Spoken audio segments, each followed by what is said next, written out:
Hello everyone, this is Shadow. Due to copyright restrictions on YouTube, I can't publish many of the audiobooks you love. That's why I've created a special paid service where you can enjoy over 300 high-quality audiobooks from platforms like Webnovel, Pocket FM, Audible, Wuxia, and more. Each novel comes as a one-time purchase, no subscriptions, no hidden fees. After payment, you'll receive full access via Telegram, along with all future updates for that novel. You'll find a wide selection of your favorite genres and titles, always in premium audio quality. Check the full list of available novels in the description. DM me now to get your favorite stories in audiobook form and start listening today.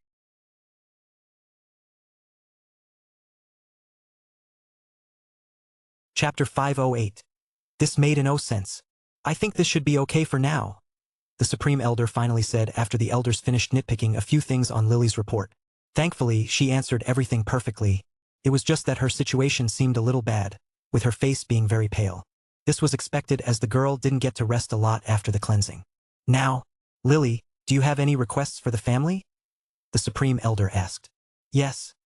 Lily, who was standing with difficulty, said, I want to participate in the coming tournament. What? How did you learn about that? One of the elders quickly flared out. That pervert Victor told me about it.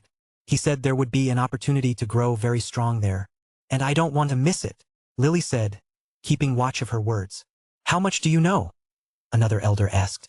I know that it is run every 300 years and that something very important would happen after. Also, that's what Victor knows. She dodged the question. I see. But she can't. But the elders seemed hesitant. We can't let you participate. You can only come as an observer. Is this okay? The Supreme Elder, thinking for a moment, finally said, I don't mind. Lily nodded. It didn't matter, she was sure to enter the Jade Dungeon as long as she was in its proximity. Then it is settled. You can step down and welcome to the family. Lily quickly descended and left the hall, heading directly toward Yulian.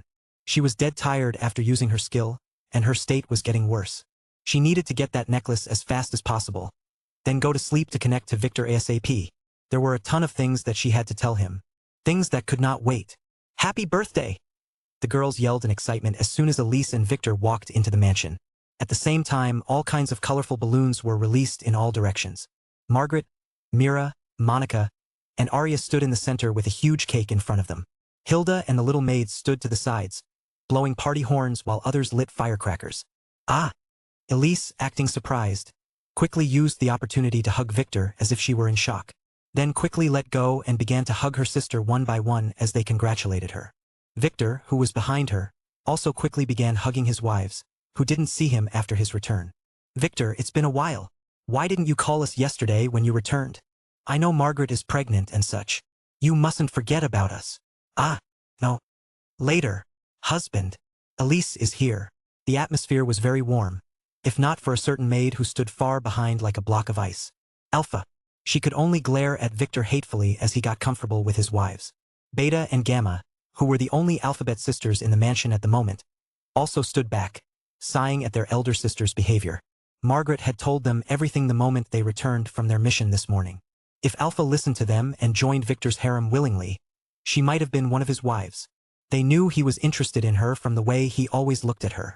She must have known that too, but instead of trying to seduce him, she had to think highly of herself and try to subdue him, ending up far worse than she had been. Victor, who sat to the side after greeting all his wives, just winked at them from AF, then turned and watched as the maid sang happy birthday to Elise as she blew out the candles on the cake and then began to open up the gifts everyone got for her. All of them were girly stuff that he had no interest in. Thankfully, Elise seemed to really like them. Ah, right. I guess it is my turn now, Victor said as a few of the little maids began to move the gifts to Elise's room. He walked to sit opposite his wives and started taking out the things he brought for them. I will start with the birthday girl, he said, taking 2 boxes and handing them to Elise. The small one is something I brought for you as a souvenir. The big one is your birthday gift, he said. Elise smiled sweetly as she grabbed the boxes. Hesitating for a moment, she first opened the small one. The box had a red star-shaped pill in it. A pill? Elise asked with a frown. Yup. What does it do? She asked. Guess. Victor smirked. It is something you want. Make me grow older fast and enter your bedroom? She asked, making the little girls all look toward the pill with interest. Victor paused for a moment. The girl was really ruined. Sadly, no. he said, turning to look at her as he glared at the grinning Margaret, then at Hilda, who just shrugged. She had a lot of little girls to take care of, so she wasn't really keeping an eye on Elise's education. Then, Elise frowned in disappointment. She was not the only one. It's a Starfall bloodline awakening pill. Your three-eyed golden ermine bloodline has not been awakened yet. This thing can help you with it, Victor explained. This thing is pretty rare, and it has the effects of making you awaken all your bloodline skills, he said. This thing was stolen from that alchemist's ring, and it was super expensive. He already took one, by the way, but it didn't work at all. His Chaos Dragon bloodline was maxed out, and his demonic bloodline didn't respond to it. Aha! Elise nodded. Thanks, I guess, she said. She didn't really care about her bloodline, but at least it meant that Victor was keeping her in mind, so it meant something. Putting it in her storage ring to swallow it later, Elise opened the big box. Hopefully, this one would be more interesting. HSSSSSSSSSSSSSSS. The one who gasped was naturally Alpha, but everyone ignored her as they looked at the thing in the box. It was a pair of earrings, shaped like crystal balls, that had a strange flame burning in them. They looked absolutely otherworldly. Victor raised one eyebrow, not inspecting Alpha to guess what those are. Her family must have a pair of those things, too.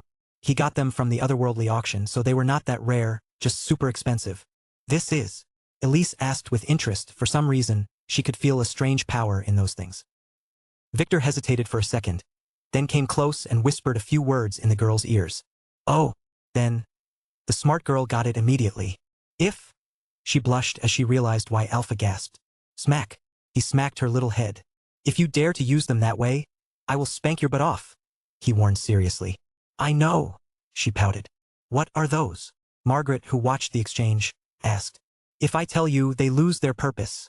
Victor smirked. Those earrings had one purpose: to copy someone's looks and then turn into them. They were totally indistinguishable without any appraisal skill. They were of the same quality as Alex's gender-swapping ring. Boring, Margaret pouted.